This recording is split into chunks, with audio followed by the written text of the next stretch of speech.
क्या आप जानते हैं कि हमारे देश में डार्क कलर वाली लड़कियों को शादी में ज़्यादा दहेज देना पड़ता है? जी हाँ, क्योंकि हमारी सोसाइटी में गोरे कलर को लेकर एक अलग ही मानसिकता है, जहाँ हम डार्क कलर वाले लोगों को घृणा के नज़रिए से देखते हैं। टीवी, मैगजीन, सोशल मीडिया, हर जगह पर आपको गोरे बनाने वाली क्रीम्स के ऐड की भरमार दिख जाएगी। ये एड्स हमें बताने की कोशिश करते हैं कि अगर हम काले हैं तो बेकार हैं, कोई भी हमें प्यार नहीं करेगा, हम कभी जिंदगी में कामयाब भी नहीं हो सकते। आई मीन सीरियसली, हमेशा से ही हमें यही बताने की कोशिश की जाती है कि गोरा कलर डार्क कलर से बेटर होता है। यही कारण है कि अब हमारे भगवानों को भी गोरा दर्शाया जाता है, जबकि राक्षसों को काला। श्री कृष्ण, जिनकी स्किन टोन को ग्रंथों में नील मेघ श्यामल यानी कि पानी से भरे काले बादलों की भांति बताया गया है, उन्हें भी हमारी सोसाइटी आज काला नहीं बल्कि गोरा या फिर नीला दर्शाने की कोशिश करती है। शायद ये लोग भूल चुके हैं कि शिव के पुत्र सिर्फ कार्तिकेय और गणेश जी नहीं हैं, बल्कि असुर अंधक भी शिव का ही अंश था। यानी रंगों से नहीं बल्कि कर्मों से पहचान बनती है। इंडिया में फेयरनेस क्रीम का सबसे पहला ऐड आया साल 1919 में, जब ES पटनवाला ने अफगान स्नो नाम की एक क्रीम लॉन्च की। बड़ी कंपनियों को अब पता लग गया था कि इंडियंस गोरे होने के लिए पागल हैं। वो अपनी स्किन टोन को रंग निखारने के लिए कुछ भी करने को तैयार हैं। इसी बात का फायदा उठाया यूनिलीवर ने और साल 1978 में लॉन्च की fair and lovely fairness cream. यानी इंडियंस के गोरे स्किन के पागलपन को अब एज अपॉर्चुनिटी देख धंधा बना दिया गया, जिसके बाद देश में एक के बाद एक फेयरनेस प्रोडक्ट्स लॉन्च होने लगे। साल 2000 आते आते उन क्रीम्स ने मार्केट में दबदबा बना लिया, जो लोगों को गोरा करने का दावा किया करती थी। 2023 में इंडिया में 4500 करोड़ से ज्यादा रुपए के फेयरनेस क्रीम बिके थे। Now it isn't just advertisements that tells fair skin is equal to good, dark skin is equal to bad. There are some subtle and non so subtle hints throughout history that propagate the idea that fair skin is superior. Bhrigu के समय वर्ण system में गोरापन cast बताने का एक तरीका बना। Brahmins को गोरी चमड़ी वाला बताया गया और शूद्र को काला, जिसके बाद 1000 BC के अराउंड आर्यन इंडिया आए। उन्होंने अपने कल्चर को द्रविडियन कल्चर के साथ मिक्स किया। माना जाता है कि आर्यंस ने काली चमड़ी वाले द्रविडियंस को हराकर उन पर राज किया, इसीलिए ही गोरेपन को फिर से ताकत का प्रतीक मान लिया गया। इसके बाद की कहानी भी कुछ ऐसी ही मिलती जुलती है। पहले मुगल आए, फिर अंग्रेज, दोनों ने ही इंडिया पर राज किया। दोनों ही गोरे हुआ करते थे।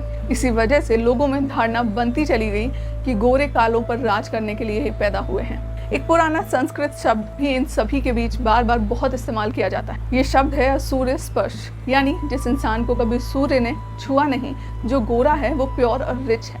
तो वहीं एंशिएंट टाइम में लिखे गए कई स्क्रिप्चर्स भी ये डार्क और फेयर की थ्योरी का इस्तेमाल करते हैं।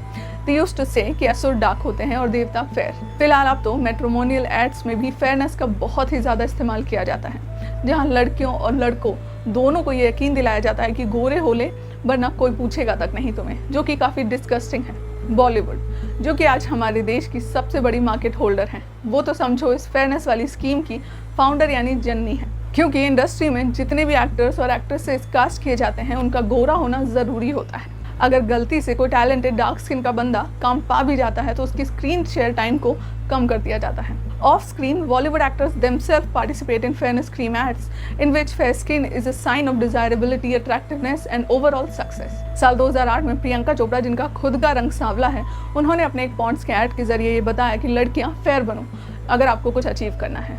जिसके बाद साल 2013 में शाहरुख ने लड़कों को गोरा बनाया। उन्होंने यूथ को मैसेज दिया कि अगर फेयर एंड हैंडसम लगाकर गोरे नहीं हुए तो भैया कुछ नहीं कर पाओगे अपनी लाइफ में। आई मीन हद है। क्या शाहरुख ने अपने खुद के पुराने शोज नहीं देखे हैं कि वो कितने गोरे हुआ करते थे? मगर यही तो चमत्कार है, बॉलीवुड में आए डार्क स्किन के एक्टर्स भी वक्त के साथ गोरे हो जाते हैं। और वो कैसे गोरे हो जाते हैं ये मुझसे मत पूछना, क्योंकि मुझे नहीं पता। एक र्यूमर के अकॉर्डिंग काजोल अंडरवेंट अ स्किन मेलानिन सर्जरी, मगर जब उनसे पूछा गया तो वो बोली कि उन्होंने कुछ नहीं करवाया है, वो बस कुछ सालों से घर में ही थी, इसीलिए फेयर हो गई। काजोल की ही तरह इंडस्ट्री में और भी कई ऐसी एक्ट्रेसेस हैं जो आई तो दूसरे स्किन टोन के साथ थी, मगर वक्त के साथ उनका स्किन टोन बदल गया, क्योंकि इंडस्ट्री डिमांड्स दैट। हैरान करने वाली बात तो ये भी है कि आज तक एक भी डार्क स्किन लड़की ने भारत के लिए मिस इंडिया का खिताब नहीं जीता है। वहीं जब साल 2014 में इंडियन अमेरिकन नीना दावलूरी, जो कि डार्क स्किन की थी, उन्होंने जब मिस अमेरिका जीता तो उन्हें बहुत खरी खोटी सुनाई गई। सिर्फ अमेरिकन ही नहीं बल्कि इंडियंस भी उनके कलर का मजाक उड़ाने से पीछे नहीं हटे। डर्मेटोलॉजिस्ट जमुना पाई बताती हैं कि 2003 सीजन के दौरान जब वो मिस इंडिया में पार्टिसिपेट करने वाली सभी लड़कियों से मिली तो उन्होंने पाया कि लगभग सभी किसी न किसी तरह का स्किन फेयरनेस ट्रीटमेंट ज़रूर ले रही हैं। जो डार्क हैं वो तो गोरा होना ही चाहती हैं, मगर जो ऑलरेडी गोरी हैं वो भी और गोरा होना चाहती हैं। इन सभी वजहों से आज हालत ये है कि इंडिया में भी लोग बिना कुछ सोचे समझे फेयरनेस ट्रीटमेंट लिए जा रहे हैं। उन्हें ये पता है कि ये प्रोडक्ट्स उनके लिए कितने खतरनाक हैं, मगर फिर भी वो इसका इस्तेमाल कर रहे हैं। जबकि कुछ स्टडीज़ तो ये तक क्लेम करती हैं कि इन क्रीम से स्किन कैंसर तक का खतरा है। एनीवे, सिर्फ लड़कियां ही नहीं इस गोरेपन के माया जाल में आज फंसी हुई हैं। एक डेटा के मुताबिक 30% तो लड़के हैं जो इन औरतों वाली क्रीम्स को खरीदते और लगाते हैं। आपको विश्वास नहीं होगा, मगर ये सच है कि साल 2005 में जब इमामी ने fair and handsome cream launch की, जो कि दावा करती थी कि लड़कों की मोटी चमड़ी को भी फेयर कर देगी, उसने कुछ ही महीने में पूरी मार्केट को हिला दिया था। इमामी की ये क्रीम 150% से ज़्यादा की तेज़ी से बिक रही थी। ऐसा नहीं है कि ये डार्क और फेयर स्किन का कंपटीशन विदेशों में नहीं है, वहाँ भी कुछ ऐसी मार्केटिंग की स्किल्स के साथ इन्हें बेचा जाता है। फ़र्क है तो बस इतना कि वहाँ इन एड्स को क्रिटिसाइज़ करने के बाद हटा दिया जाता है, जबकि इंडिया में सरकार इन सभी की कोई जिम्मेदारी ही नहीं लेती है। एक न्यूज़ चैनल ने तो ये तक दिखाया था कि मोदी जी जो ताइवान का मशरूम लगाने से गोरे हो गए हैं। इस वीडियो में फ़िलहाल के लिए इतना ही। अगर वीडियो पसंद आई हो तो लाइक और शेयर करना ना भूलें। फ्यूचर वीडियोज़ के लिए मुझे फॉलो भी कर सकते हैं। जल्द ही फिर मुलाकात होगी एक नई वीडियो के साथ। तब तक के लिए नमस्कार।